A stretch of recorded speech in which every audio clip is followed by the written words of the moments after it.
Sonido. Entrevista 3 Calamaro, toma 1. Vamos, el rey de la puntualidad. Mi pregunta no va a salir, Andrés. Entonces, todo lo que puedas retomar. Sí, claro.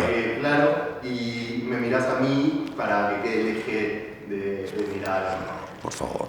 Queríamos empezar a retomar el tema de los Rodríguez, Sí. la génesis del proyecto. O sea, lo que fuiste a buscar a España de alguna manera. Los Rodríguez es algo que existió desde el primer día que yo llegué a Madrid. El primer día me fueron a buscar los chicos, mientras me esperaban los paró la policía, que eso en España no pasa nunca. Nos fuimos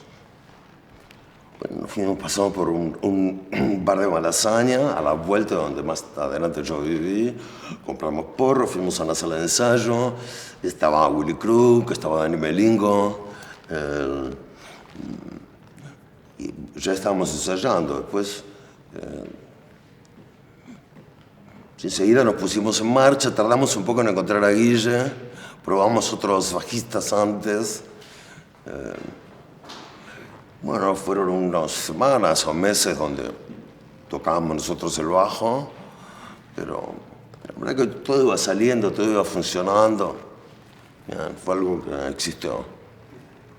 ¿Y vos tenías una imagen clara de lo que querías cuando ibas hacia eso? Sí, no, muy clara no, tampoco no. No teníamos canciones, no teníamos contrato. No teníamos casi un mango, vivíamos en una renta antigua, ¿verdad?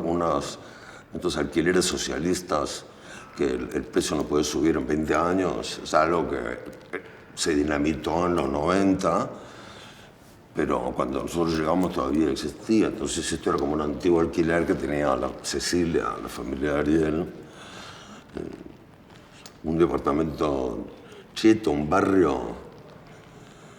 O sea, era un barrio totalmente ajeno a nosotros. Era como estar en Marte, pero el lugar era grande, teníamos 2 camas, una tele.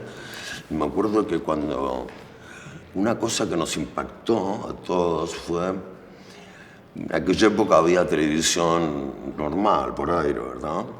En el 90, mucho antes de Movistar, ¿ok? Muchísimo antes. Y vimos en un canal de televisión por aire, aparte Antena 3, no recuerdo en qué canal, pero en uno de los pocos canales dieron Saló de Pasolini. Y wow, entonces nosotros flipamos estar viendo eso por tele. ¿No? Y sigo flipando, ¿no? Pero bien, o sea, desde el primer día hasta ensayábamos todos los días, sabíamos que lo que teníamos que hacer era ensayar todos los días, ¿no? Íbamos comiendo lo que podíamos, ¿no? Algunos amigos nos ayudaban, especialmente de noche, invitándonos los tragos, todo eso. Y fue saliendo todo.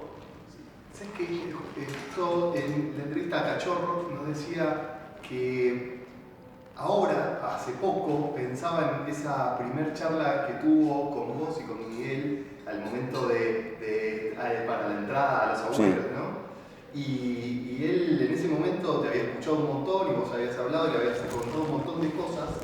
Y recién ahora, él retomando esa charla, pensaba que vos en esa charla de alguna manera le estabas anticipando el proyecto de los Rodríguez. Puede ser, o sea, puede ser porque a mí lo que me gusta es el rock and roll, ¿no?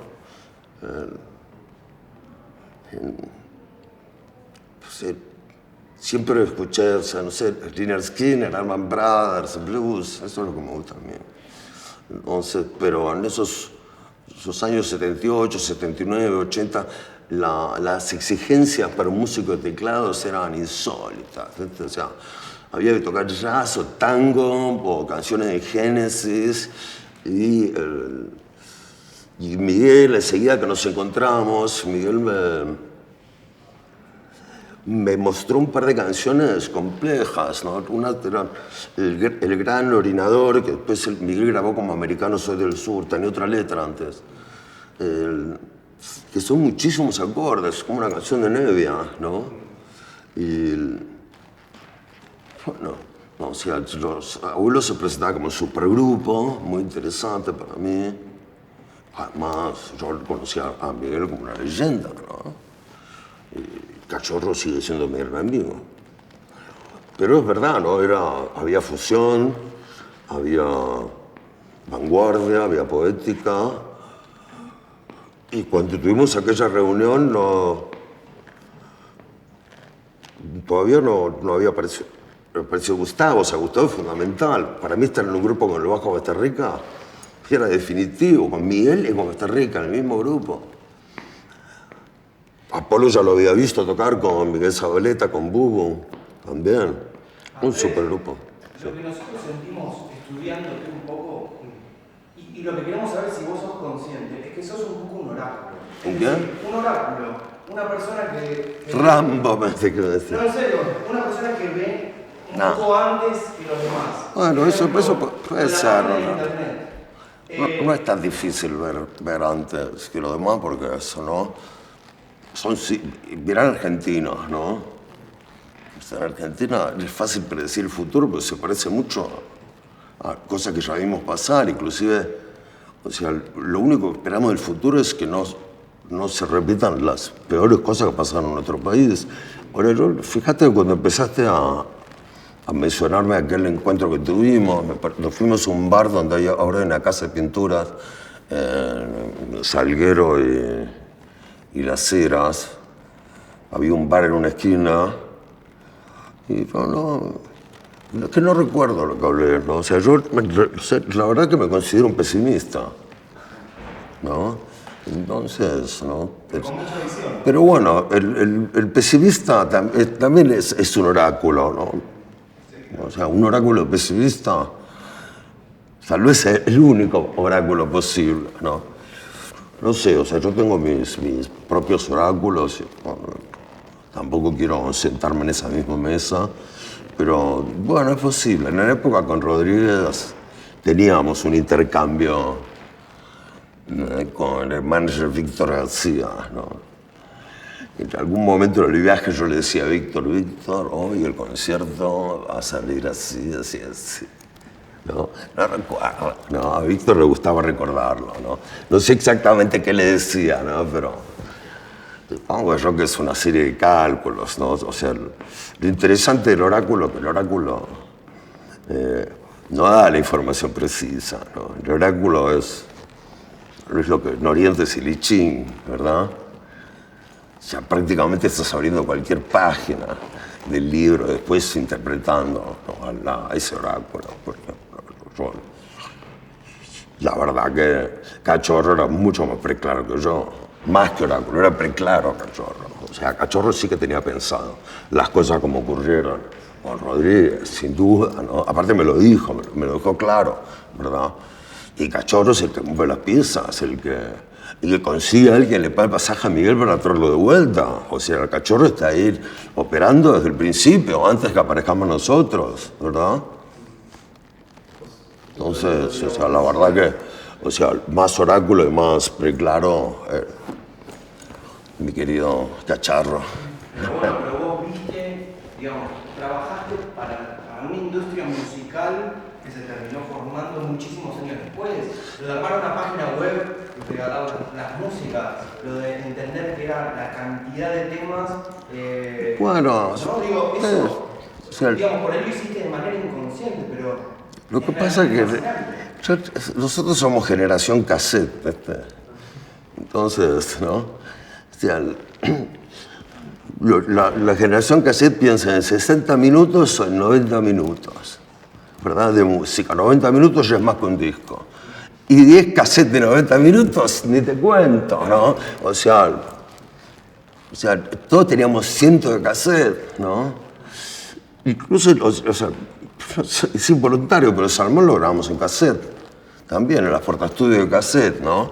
O sea, la despedida del cassette en mi vida fue a lo grande, porque el soporte donde grabamos el Salmón son cassette también, ¿no? O sea, mirá vos, ¿no? O sea, el invento de Philips, es holandés el cassette. como los coffee shop. Y de la misma manera, justo como te decía Leo, esto de cómo se organizan las cosas medio en simetría, ¿no? Porque vos estás hablando del cassette, de cómo te despediste del salmón a lo grande en el cassette, y hay una línea, o sea, uno podría trazar una parábola a grabaciones encontradas sobre el hornero amable. Bueno, sí, ojalá todos mis discos fueran como el salmón, por supuesto. Ahí en el salmón hay una renuncia, ¿verdad? Además es el disco más político, ¿no? Especialmente porque el diálogo que teníamos todo el tiempo ahí con Marcelo, con el Cuino, como en otras épocas con Guido también, o con Jorge La Rosa, ¿no? Toda una declaración de principios. Bueno, sí, pero además, entre la declaración de principios, es un disco muy peronista, pero de la izquierda revolucionaria sería, ¿no? O sea, un periodista como un hombre de izquierda tampoco va a encontrar siempre un partido político o un colectivo que lo represente, ¿verdad? Ese es un tema. Nosotros hablamos de izquierda, de feminismo, incluso de solidaridad con los animales o ecología, ¿no? Y esa es la estética del bien, según Nietzsche. O sea, eso es formalmente correcto en un 100%. No se discute ni el feminismo, ni el buen trato con los animales, ni la izquierda, ponele, ¿no? Lo que pasa, otra cosa es encontrar colectivos, partidos, grupos que realmente te representen. Es eso, ¿no? O sea, mi familia no... En mi familia seguro que hay un montón de... En todas nuestras familias hay más machismo que feminismo, obviamente, ¿no? O sea, nuestras ancestras todas fueron maltratadas. O sea, no tiene ni sentido discutirlo, pero los Calamaros somos tercera generación de feministas y eso es así. Es así, se escribe así, de punto. Y entonces en el salmón conseguiste llevar de alguna manera una intención política, una lucha a Huerto. O sea, realmente lograste transformar. El salmón está bendecido por Eve Bonafini y por Diego Maradona y por Papo. O sea, oráculos de verdad, ¿verdad? O sea, para nosotros fue la reivindicación de una generación. ¿Me dice, ¿convidas un mate? O sea, nosotros sabíamos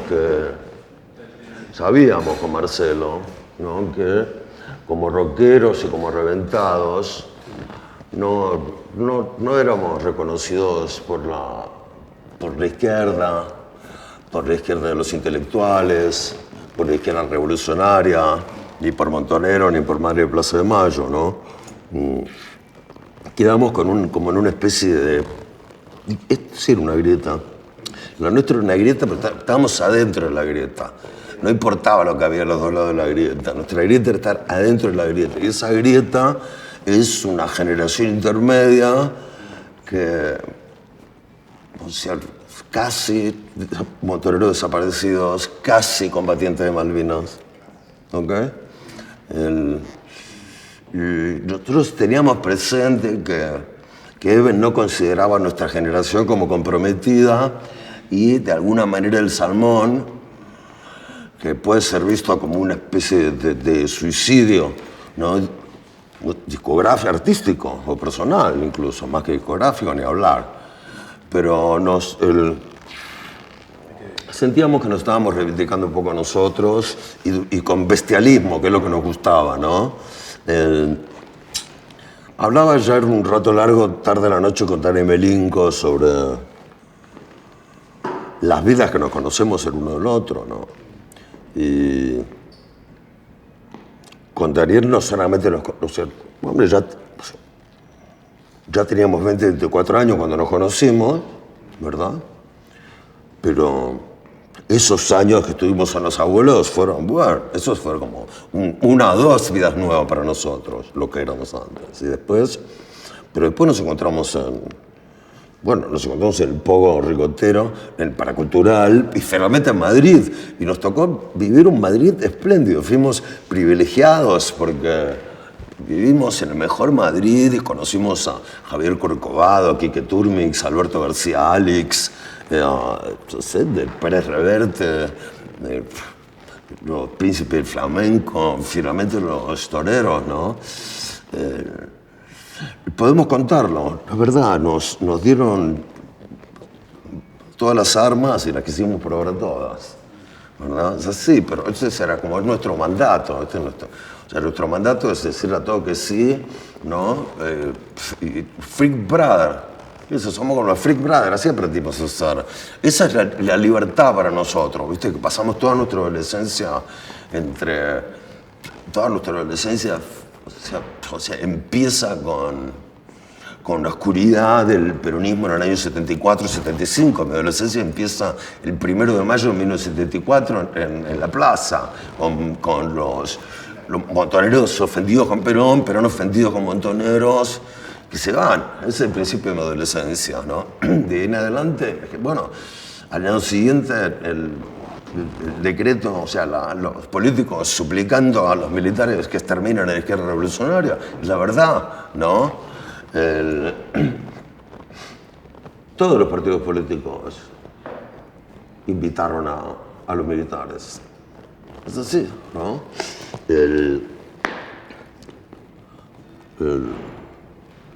Entonces, nosotros, la idea nuestra de libertad era libertad para abusar, o sea, es imposible separar las drogas de la música, ¿no? O sea, los derivados del opio, ¿no? Como cocaína y música, o sea, van las décadas, no sé si hablar de siglos, porque no sé en qué momento se incorpora la cocaína a la cultura occidental, pero por lo menos 100 años o 200 años tiene, seguro. ¿No? Ni hablar del opio, ¿no? Ayer estaba pensando, yo soy muy enciclopédico, estoy todo el tiempo pensando en música, estudiando. Estudiar, me gusta y... Imposible, o sea, lo que nosotros hicimos en los 80, en los 90, se lo hicieron antes los otros que tenían mayor acceso, mayor facilidad, mayor información, mayor conocimiento, ¿no? O sea, en los años 60 hay una generación exquisita que, entre otras cosas, adopta el blues, la guitarra eléctrica y, por supuesto, la cocaína es derivado del opio. ¿Qué vamos a hacer? Para nosotros la libertad era eso. Ahora lo podemos contar, ¿no? Sin escarnio, sin vergüenza, ¿no? Y, bueno, espero yo que sin problemas judiciales tampoco, ¿no? En eso también fuiste un revolucionario, porque digo, sentarse en esa época a decir algo que hoy todos pensamos como así, me voy a poner un porro y me libero un poco de todo esto. En esa época fue de mucho juego, no sé, no me considero un valiente. O sea, siempre fuimos la mitad más uno fumando, ¿no? En Argentina. Es verdad que hay un momento en los años 80, no sé cómo definirlo, en donde por generar el consumo de sustancias prohibidas, ¿no? Reprobadas por la opinión pública. Ese es el punto, ¿no? Porque uno puede gerenciar sus problemas legales, pero era el repudio de la opinión pública, ¿no? Es decir, el pelo largo, el hippie, la marihuana, ese era el asco de la sociedad. La verdad, ¿no? O sea, tardó en llegar la hoja de marihuana a los estadios de fútbol. No fue siempre así, ¿no? ¿Y qué fue un acto de inconsciencia más que de valentía? Bueno, no, yo creo que fue algo... me parece que es algo general que pasa. Yo lo detecto en Buenos Aires. Sabíamos que allá en los años 70, sabíamos nosotros los pibes que en otros países era más sencillo fumar tranquilo. Probablemente Brasil... los Estados Unidos, Europa, era para nosotros como una especie de ilusión de libertad. Todo lo que podíamos viajábamos a Brasil, o a México, o Estados Unidos, o por Latinoamérica, o a conocer España, o Europa, o Ámsterdam, ¿verdad? Donde se podía comprar el porro en los bares. en Ámsterdam. Entonces, pero en los 80 me parece que hay como un acuerdo popular, transversal. O sea, deja de ser una cosa de élites. Era una cosa secreta, por ejemplo. O sea, el que fumaba base no lo decía. Hace bien en no decirlo, el que fumaba base. Los pinchetos no lo decían. Bien, lo bien que hacían en no decirlo. No son cosas que se pueden ir contando, ¿no? Hay un límite. Hay un límite incluso para decir la verdad. Y el límite en este caso es la heroína y la base, ¿no? O sea, de eso no se puede hablar.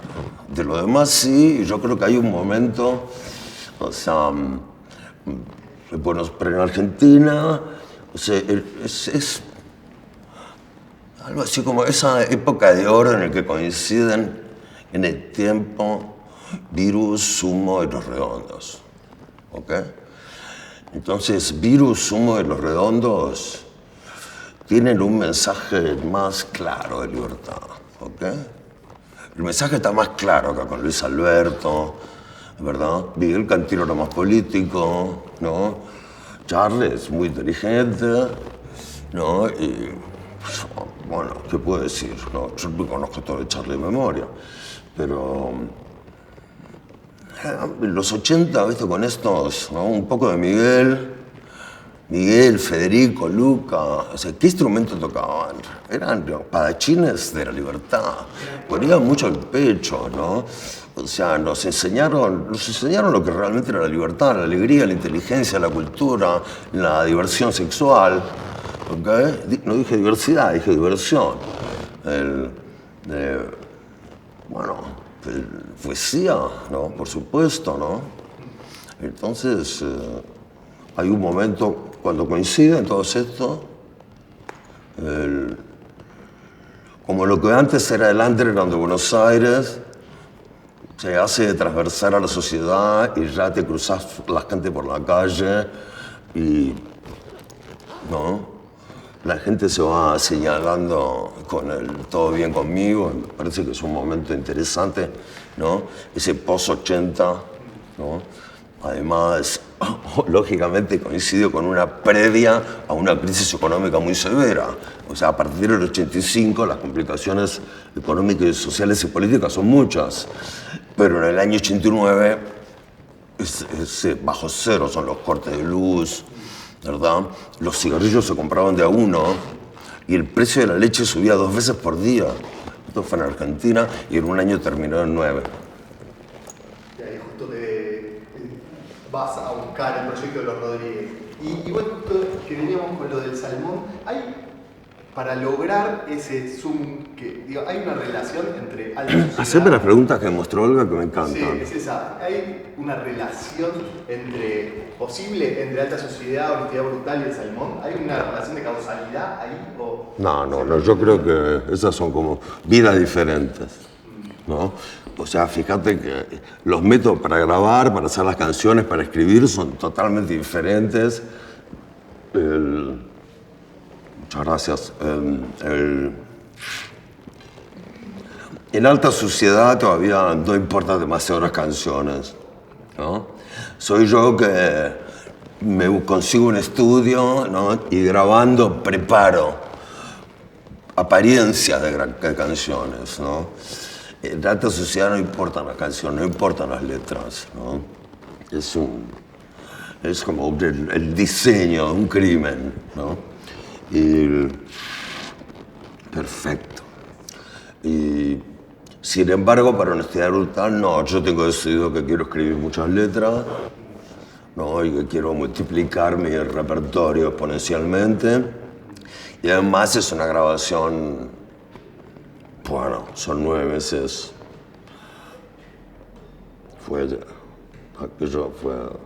Que no me lo creo, ¿no? O sea, grabamos 72 horas, 96 horas cada sesión, o sea, es decir, de noche, y durante 9 meses, ¿no? Y llegamos a grabar 100 canciones solo porque yo le prometí al manager Víctor que se hacía 100 sin incluir versiones de otros autores ni instrumentales. 100, de ahí salió Honestidad Brutal. Pero lo que tiene Honestidad Brutal, que es más denso que El Salmón, es que grabamos en estudios grandes de grabación y viajábamos por el mundo con 2 valijotas llenas de cinta, porque grabábamos en 2 pulgadas y a velocidad 30, es decir, gastando el doble de cinta. Un disco low-fi que podríamos haber grabado en 15. O sea, en 15 la cinta más lenta y se graban más canciones y las valijas hubieran sido la mitad de grandes. O sea, lo que lo hizo muy denso fue que grabamos todo en estudio de grabación, con técnicos, con ingenieros. Entonces, la verdad que nos empujamos. Pues, ahí los que realmente se acuerdan de eso, o sea, Guido, Nielsen y Gringy, o sea, esos son los que más tiempo pasaron conmigo grabando Honestidad Brutal. Tuvimos como 14, 15 estudios. Fue, bueno, el disco del fin del mundo.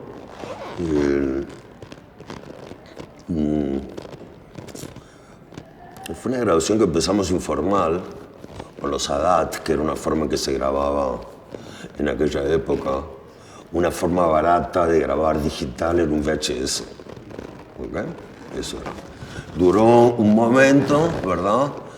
Era como una forma accesible de tener 8 pistas y con 3 aparatos eran 24 pistas, que son las máquinas de 2 pulgadas, carísimas, imposible de comprar. El ADAT empieza a ser el estudio, el prototipo del estudio digital accesible. Empezamos a grabar en ADAT, pero inmediatamente pasamos a 24 pistas, pero volvíamos a empezar a grabar en 16 canales que yo tenía en Madrid. Fue un disco muy complicado, ¿no? Muy complicado. Y El Salmón es más puro, pero está grabado en cassette, ¿no? O sea, El Salmón son 103 canciones, pero nosotros con la misma facilidad grabábamos 1000, porque eran como unas vacaciones, ¿no? Donde, o sea, solamente respirábamos para escribir y para grabar y para cantar, ¿no? Entonces, social, a nosotros nos resultaba más fácil hacer canciones que salir a la calle. Esa era la verdad, ¿no? No queríamos interrumpir, ¿no? Pero hay algo que se perfecciona, hay como un despojamiento en El Salmón, después de la carga y el peso de llevar todas esas cintas y de cargar con tanta gente y tantos estudios, que es como una simplificación. Bueno, en realidad El Salmón fue un verano de 3 meses la grabación. 9 meses fue Honestidad Brutal. Fue un verano de 3 meses. Lo que pasa es que después yo pasé 3 meses en Madrid sin casa, viviendo con una valija en la casa de una amiga, esperando que me den estudio grande para terminar El Salmón, porque para hacer un disco con los cassettes, ¿no? Consulté con Cachorro, con Mario Breuer, me dijeron que la grabación a cassette podía acoplarse con el nuevo sistema de grabación y edición digital Pro Tools. ¿Okay? Yo no tenía idea de lo que era, pero me dijeron, mira, podés llevar tus cassettes asqueroso a... O sea, era mucho menos que obsoleto, ¿no? O sea, fíjate que un año antes habíamos estado grabando con estos ADAT y en estudios de 24 pistas. O sea, fue nuestra decisión grabar en el portaestudio, que es como habíamos empezado a grabar 10 años antes. ¿Okay? O sea, ya existía la grabación digital y era difícil encontrar, ¿no? Esos portaestudios, y los comprábamos y los rompíamos y los comprábamos y los rompíamos. Entonces tuve que esperar para que me den mucho tiempo en el estudio y quitar cada pequeño ruido que tenía el cassette, que fue un trabajo descomunal. Estuvimos 3 meses, ¿no? Escuchando, quitando cada ruido, grabamos un poco más. O sea, con esas grabaciones que habían sido 1000 canciones, pues hicimos un resumen bien presentado, que es El Salmón, ¿no? Porque, o sea, grabar 100 canciones graba cualquiera. Ni siquiera tiene que ser canciones, ¿no? O sea, no sé, yo me junto con unos buenos músicos de jazz, ¿no? Y les digo, toquemos 1000 veces, ¿no? Y tardamos el tiempo que tratamos de tocar, ¿no? El tema es hacer con eso un disco. Y esa grabación, esa cassette, tiene que ser funcionales a un disco bien presentado. Entonces, ahí es cuando yo... Es la primera vez que hago grabación digital como se la conoce hoy. Y hacemos una reconstrucción de esas grabaciones, que es el Salmón. Y el Salmón sigue siendo 80-90% todo original lo que habíamos grabado en cassette. O sea, 90 de esas canciones son los sonidos del cassette. Y la verdad es que suena muy bien, ¿no? Inclusive hay cosas insólitas, o sea... No sé, o sea, elementos como, no sé, no me acuerdo, o sea, Freaks, Full Sol, Paraíso, ese tipo de canciones más impresionistas, hop de realidad, ¿no? Es insólito, o sea, no podría ahora reproducirlo con instrumentos, ni con samples, ni con nada, ¿no? Muy interesante, ¿no? Es interesante también, como siguiendo algo de lo que decía Leo antes, hay sin hablar de eso como una trilogía, entiendo que no es así, pero si Alta Sociedad es el último gran disco de estudio de industria, el Salmón ya es la transformación, la mutación hacia lo que viene, hacia la digitalización, hacia el do it yourself, que es hoy el trap, ¿no? Sí, bueno, Honestidad Brutal podría haber sido una transición menos destroyer, ¿eh? Honestidad Brutal podría haber sido un disco raw, un disco crudo, grabado en una semana, con 12 canciones, estilo garage, que son las primeras sesiones que hicimos con mi hermano Javier en batería. Y podría haber sido un disco con las cualidades de producción de Alta Sociedad también, ¿no? Y terminó siendo, o sea, la verdad es que, o sea, tiene lo peor y lo mejor de Alta Sociedad y de Salmón, ¿verdad? O sea, ahí estábamos, es verdad, Alta Sociedad merece ser considerado uno de los discos analógicos estupendos, ¿no? Es imposible juntar unos músicos tan buenos, ¿no? Y además, para el disco siguiente mi conducta es totalmente ingobernable, ¿no? Yo también lo llamé a John Blaney para Honestidad Brutal, pero no fue una relación que yo pudo controlar desde el principio hasta el final, porque no estuvo desde el principio y prácticamente no estuvo tampoco hasta el final. Y lo intentamos. O sea, pero tampoco quedó a mitad de camino entre Alta Sociedad y el Salmón, ¿no? Porque es, ¿no?, una huida hacia adelante muy interesante también, ¿no? Es un disco... es una... mucho más que Alta Sociedad, y más incluso que el Salmón, es como una especie de odisea de un fauno, de un mujeriego. Esa es la idea, con Honestidad Brutal. Está bien. Está bueno porque hay algo del cuerpo en todo tu relato también que me hasta Cronenberg en un punto de cómo, o sea, esa mutación, o sea, el costo del peso y a la vez, no sé, hay una línea en lo que decís de lo que experimentaste en los 80, lo que vinieron a traer también de enseñanza de libertad, virus, sí. El indio. Ah, bueno, sí. Lo que pasa es que vos imaginate que después de haber vivido casi 40 años, se acerca el año 1999 de Prince. O sea, si 2001 era la odisea del espacio, el 2001 se queda corto, porque en 2001, o sea, por ejemplo, en 2001 la idea que tenían de la computadora era ridícula. Era todavía una habitación llena, ¿no? En el 2001 ya las computadoras ya eran así. Sin embargo, 1999 es el gran enigma, ¿no? El único que se anticipa a 1999 es Prince, ¿no? Que graba el disco en 1999, a principios de los 80, antes de Purple Rain. Y él lo que propone es una fiesta del fin de siglo, como si fuera fiesta del fin del mundo, lo tomamos al pie de la letra, ¿no? Empezamos a grabar el Salmón en 1999, pero todas las canciones tenían que llamarse Los Viejos Tiempos. Todas. Y no me acuerdo, pero a partir del año... Bueno, esa última noche del siglo fue uno de los episodios más patéticos y llamativos de mi vida, que es cuando mi propio sobrino, el hijo de mi hermana, ¿no? Experimentando con ácido lisérgico, me manda al hospital de un paro en la cabeza. Fue eso en el 31 de diciembre de 1999, en la Suiza, ¿no? Antes, ¿no? Preparándole el camino a Diego. Que no sé cuándo fue lo de Diego, si fue antes o después.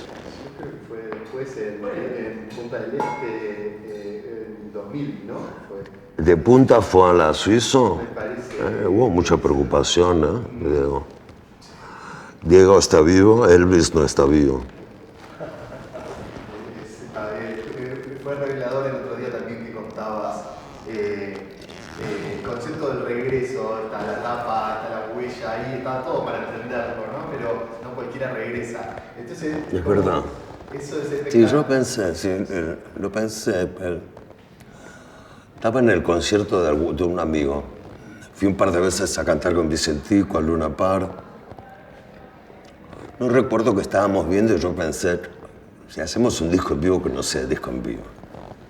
¿Verdad? Porque además, un verdadero disco en vivo se graba varios conciertos, se eligen los mejores y después, 40 años después, en Spotify aparecen las grabaciones completas. Esa es la idea, un disco en vivo, ¿no? Pero, no sé, llamarlo... Y el regreso fue idea mía y la tapa fue idea de los chicos de Zaragoza, Zona de Obras. Está genial hacer la explicación literal, o sea, estúpidamente literal. El Luna Park, la luna. ¿Verdad? La literalidad como broma. Todo eso es broma. Armstrong no lo consiguió, no consiguió volver, como decía la otra vez, Klein, Muhammad Ali, Sí, no volvió a anunciar de la misma manera. Un regreso no es tan sencillo como parece, ¿eh? O sea, el regreso, o sea, ni Tyson regresó en condiciones. Estamos hablando del Apolo del siglo XX, ¿no? O sea, Tyson no solamente noqueaba a sus adversarios, o sea, Tyson era el que salía a boxear sin música épica y sin publicidad en los pantalones, ¿no? Tiene nuestro corazón.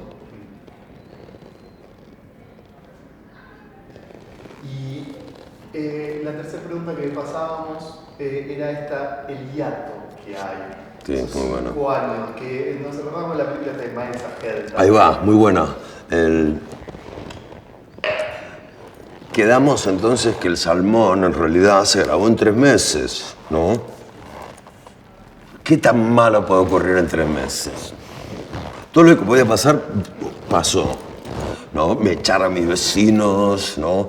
Nos fuimos a una parte, a pasar el verano con un ventilador, volvimos de noche, ¿no? Mucho sexo, rock and roll y abogados, policías, denuncias, exceso, mucho exceso hedonista, pero fueron 3 meses, ¿no? O sea, mucho más incómodo fue esperar 3 meses en Madrid, muerto de asco, que me den el estudio para terminarlo. Pero cuando editamos el disco, ya habíamos escrito 1000 canciones más.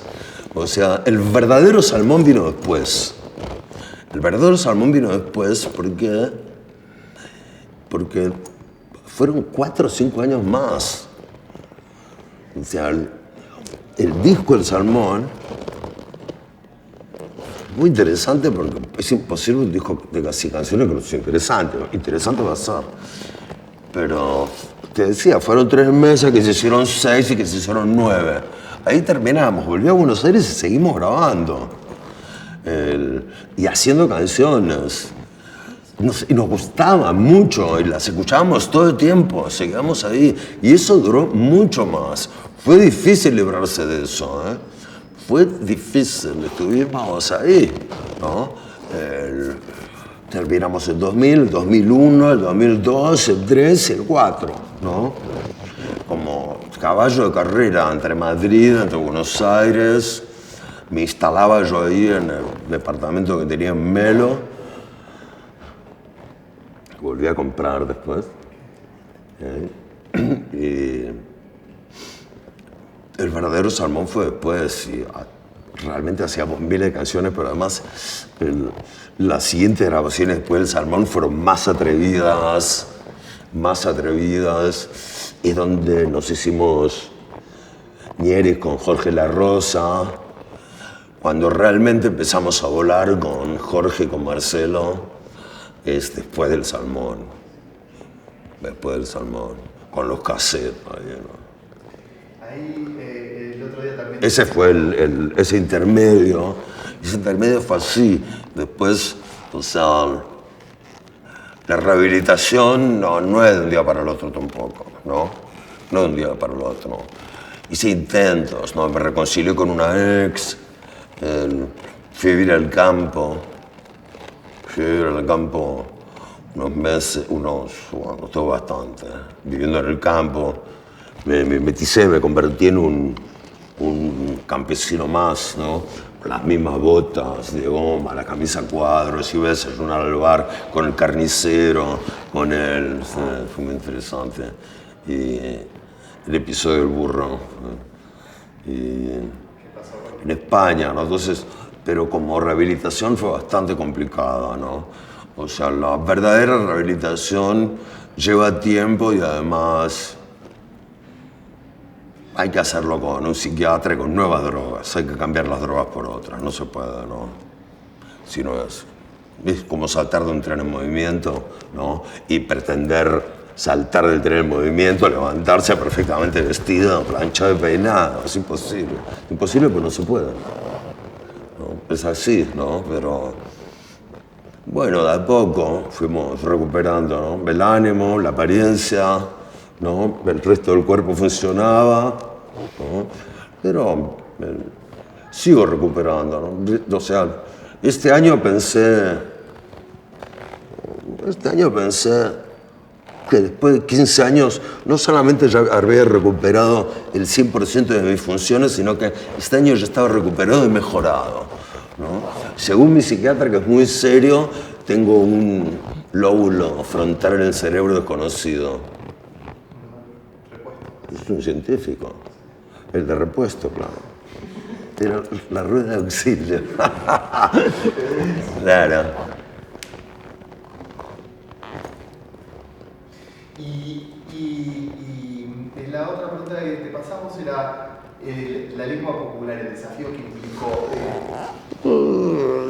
No, la lengua popular, o sea, vamos, la previa a la lengua popular.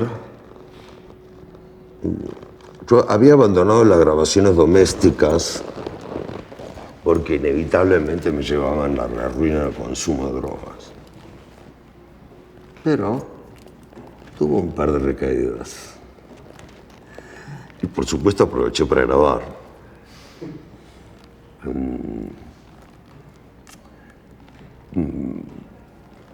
Para la lengua popular había grabado un poco. Me encontraba como en una situación familiar que para mí era bastante sui generis. Había dejado de consumir cantidades industriales, no solamente ya de cocaína, sino también de cannabis. Bueno, como podía, hice unas canciones. No creo que haya dejado de fumar cannabis mucho tiempo. Además fumo un hachís exquisito que ni en España se consigue. Y tampoco vale la pena dejar mucho tiempo, no, es tiempo perdido. Y tenía unas pocas canciones para la lengua popular, pero fue interesante porque cuando empezamos a grabar la lengua popular, Cachorro me dijo: Andrés, necesitamos que escribas 6 canciones nuevas, medio disco de nuevo.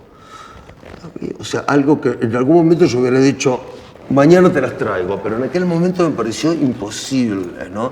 Yo me quedé petrificado 2 minutos que según Cachorro fueron eternos, mientras pensaba, ¿cómo hago para escribir?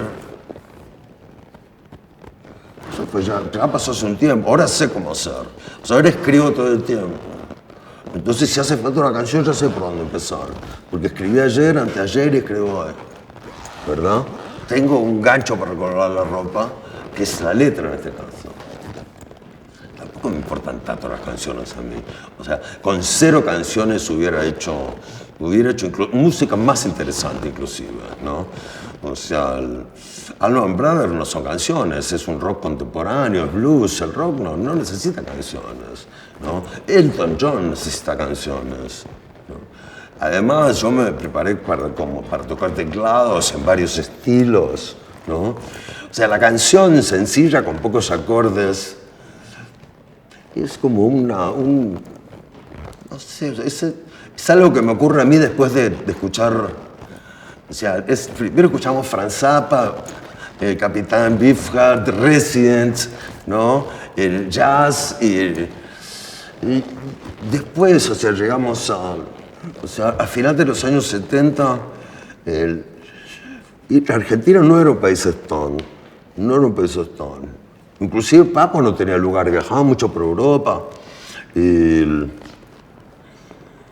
Entonces, pero empezaron a hablar hubo como una especie de revival de pub rock, un disco en particular de un grupo que se llama Rock Pile, que es un supergrupo de músicos ingleses de rock and roll como Nick Lowe, Dave Edmunds, ¿ok? Y grabaron un solo disco juntos que se llama Seconds of Pleasure. Entonces, como el Seconds of Pleasure, aparecía Elvis Costello. A fin de los años 70 como que vuelve la canción, de una forma un poco más compleja. O sea, no eran Los Gatos, ni Sui Generis, ni Elton, ¿verdad? Era algo que, no sé, aparecía de algo como, inclusive, anterior al punk, que venía más despacio, ¿no? Hubo que esperar que baje un poco la fiebre del punk. El punk se llevó puesto al heavy metal, ¿no? Es el peor enemigo del heavy metal. Entonces, pero con ese espíritu, ¿no?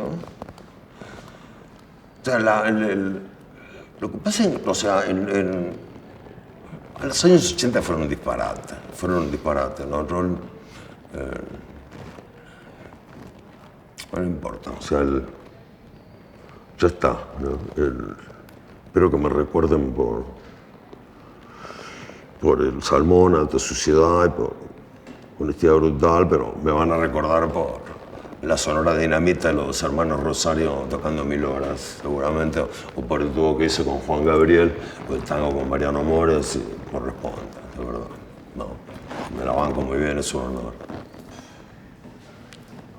Te van a recordar por todo, Andrés, todo de punta a punta, es una animalada. Que por todo te vamos a recordar, de punta a punta es una animalada. No importa, ¿no? Empiezan a recordar ya, porque, ¿no? A la posteridad solo le interesa a la posteridad, obviamente, ¿no? Claro que eso sí, yo quiero decir, o sea, espero que no estemos viendo el apocalipsis de la cultura, ¿no? O sea, en los conciertos le pido al público que le enseñen a sus hijos a ver películas de Woody Allen, ¿verdad? Muchos de los chicos que viajamos juntos tenemos ya hijos. Y seguramente la gente que viene al concierto también los tenga, o los piense tener, o accidentalmente los tenga, ¿verdad? Si se discontinúa la cultura como la conocemos, con tradiciones, con Woody Allen, con Pasolini, con Lolita Nabokov, con escenas horribles en cuadros maravillosos. Si se descontinúa la cultura artística como la conocemos, es el fin del mundo, ¿no? Si a mí me hubieran dicho que iba a haber un mundo en donde todo el mundo tiene acceso a una computadora, todas están conectadas, pero sin embargo, ¿no? Hay un algoritmo que elige personalizado para cada uno la información que vamos a ver cada mañana. Yo digo, ¿eso es ciencia ficción o me pego un tiro en el pie? O sea, dicho así, parece imposible, ¿verdad? Y siniestro. ¿Y si esto se montó en 10 años? No sé. Y hay una máquina capaz de administrar Sí, todo eso. sí, o sea, Entregados al volvamos poder. a tener barriga, a fumar tabaco, a morirnos de un infarto, por favor. ¿No? Hay dos cosas me quedaban ahí, pero porque de la primera, que era Los Rodríguez, estaba... Y te olvidás de algo. Siempre. O sea, soy un aficionado y un defensor de la corrida de toros, ¿no? Pero conmigo están los filósofos más exquisitos como Fernando Sabater. ¿Okay? Y yo lo único que hago es social. Lo importante es, o sea, todos somos animalistas. Ya hablamos de la estética de la bondad de Nietzsche, pero hay animales como las vacas y los caballos que nunca van a poder ser mascotas, ¿verdad? Entonces, o sea, vamos a terminar con las especies animales. Se van a extinguir. Es decir, una raza que se extingue son todos los ejemplares que se mueren. Y sin zoológico ni siquiera vamos a poder ver vacas y caballos en el zoológico, ¿no? O sea, el problema es estar hablando de que tal vez se termine todo eso. O sea vamos a reciclar la realidad y los animales van a ser solamente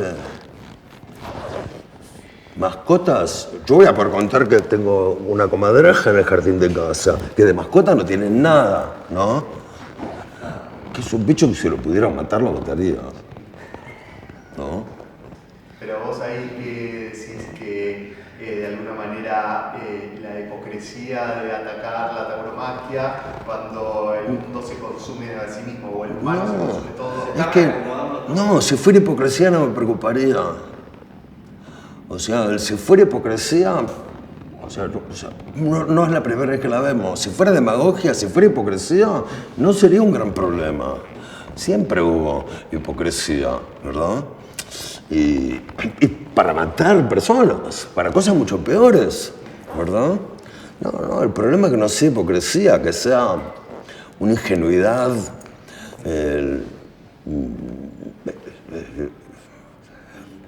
colaboracionista, ¿entendés? Una especie de blindaje falso, un progresismo falso, ¿verdad? O sea, es eso, ¿no? O sea, el exterminio de la cultura artística como la conocemos a cambio de nada, de nada. Es así, vimos desaparecer las disquerías, los cines. ¿Qué me contás?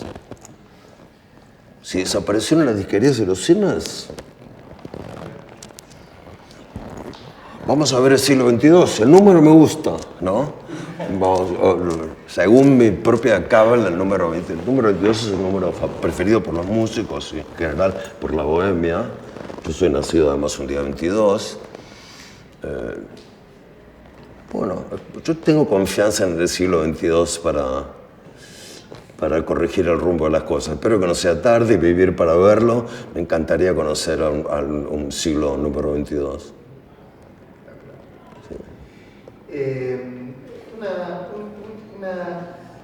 Vos pensando en carácter biográfico, esto para terminar, ¿no? Una pregunta. ¿Cuál vos creés, porque después de todo es una biografía, cuál vos creés que es tu invierno ruso? ¿Cuál es en tu vida tu invierno ruso? ¿Cuál es? ¿Mi qué? El invierno ruso que modificó la historia del mundo, la Segunda Guerra Mundial. O sea, claro, la División Azul. Pero, ¿qué sería yo, ruso o alemán? Eso me da una diferencia. O sea, de cualquier manera... Esa es la gracia de la metáfora. hombre, yo quiero decir, todos nos vamos a morir, tenemos un tiempo limitado, ¿verdad? A pesar de lo cual, lo único que nos consta que va a ocurrir, además de pagar impuestos, es nacer y morir, ¿no? Algunos afortunados, ¿no? En el medio tenemos un tiempo que, no por ser poco, es miserable. Quiero decir, no es lo mismo vivir a secas, o sea, vivir para procrear, eso lo hacen todos los animales, ¿no? Distingue la cultura, ¿no?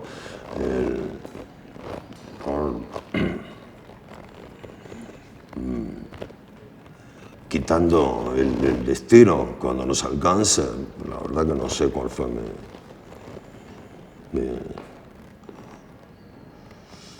mi invierno ruso. Diría que el infierno ruso soy yo, como diría Atahualpa Yupanqui. Yo soy el infierno ruso. No, la verdad que no sé, o sea, me gusta, a mí me encanta la Segunda Guerra Mundial, ¿no?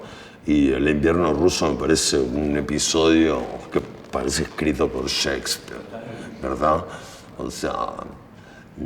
¿Hubo un hecho así, tipo natural o sobrenatural, que modificó tu vida? Porque el invierno ruso es un poco eso, ¿no? Es un invierno que cambia el destino del mundo, de alguna manera. Un tiro, claro. ¿Cuál de mis vidas? ¿Cuál de ustedes? No, en un momento, por suerte, no. Afortunadamente no me llegó ni invierno ruso. Y si. O no lo quise aceptar, ¿no? Pero no lo quise aceptar, ¿no? A pesar mío, ¿no?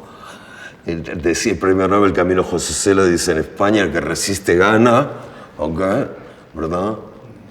No son... Hombre, afortunadamente la campaña de Hitler, que empezó por un sospechoso pero descomunal éxito político, afortunadamente la campaña no duró tantos años como él tenía pensado, ¿no? Pensaba que él tenía ocupada Europa y que la única resistencia era Churchill diciéndole a la gente: vamos a aguantar en cada playa, ¿no? Eso era, ¿no? O sea, entrar en los Estados Unidos cuando quisieron y tenemos el mundo que tenemos, ¿no? Dicen que el propio Churchill es el que pensó que Argentina era un país más práctico si vivíamos con la mierda hasta el cuello como ahora. Sí, yo he escuchado también eso, ¿eh? Sí, tiene mucha lógica también. Sí, Pero... él nos imaginó como Lidia. Sí, o peor. Bueno, Gaddafi no diría lo mismo. No. Para él lo mejor y lo peor fue Libia. En Libia tuvo a sus guardaespaldas, ¿no? Travestis con la UCI, ¿no? Cómo vivió Gaddafi hasta que lo mataron como un perro, ¿no? Es todo lo contrario de una persona normal, ¿no? Nosotros vivimos sin darnos los gustos y creemos que la gloria está después de morirnos, ¿no? Gaddafi es la prueba de que es al revés, ¿no? Claro, mejor vivir en el pecado, ¿no? Pero claro, ¿no? O sea, exigiéndole al mundo que se quite la máscara y se muestre cínico como es. Todos los gobiernos de Europa lo recibieron a Gaddafi, ¿no? Y ahora se condena a Woody Allen. Es un disparate, ¿no? La gente lo mató como un perro, como Mussolini, ¿verdad? Ahora, bueno, América, escribí hace poco, conviamos un mate, Vicente, escribí hace poco un prólogo para el doctor Codino, que es del equipo de Rosa Faroni, y aprendí muchas cosas, ¿no? Aprendí a leer Franz Fanon, Lumumba, como las Biblias de lo que sería pensamiento revolucionario de izquierda. Y me enteré que América, incluido los Estados Unidos, es el 15% de la población mundial y el 50% de los homicidios del mundo. Y eso, seguro que hacia el norte está O sea, cualquiera pensaría que es Medio Oriente, Siria, o los niños armados con AK-47 en África. No, pero no. Es nuestro patio. Es nuestro patio. Las civilizaciones americanas. Ser el 15% de la población y el 50% de los homicidios violentos es un récord siniestro. Hay algo mesoamericano también. Hay algo mesoamericano, una prepotencia geográfica casi, no sé, una visión muy oscura de las civilizaciones precolombinas. Yo creo que Estados Unidos participa, bueno, porque es verdad, o sea, los escenarios del imperialismo 2.1. Qué suavecita que cierra la puerta. ¡Opa! La yerba buena. Terminaron ya, se van a ir a buscarlo. Ese 50% de muertos tiene que ser... Ahora estamos en el siglo XXI, ¿no? Porque no es ya la Guerra Fría ni la persecución a las células comunistas. Ya estamos, donde quiera. Yo creo que ese escenario de... La excusa es narcotráfico, corrupción, como en Brasil, ¿no? Y... Una sociedad que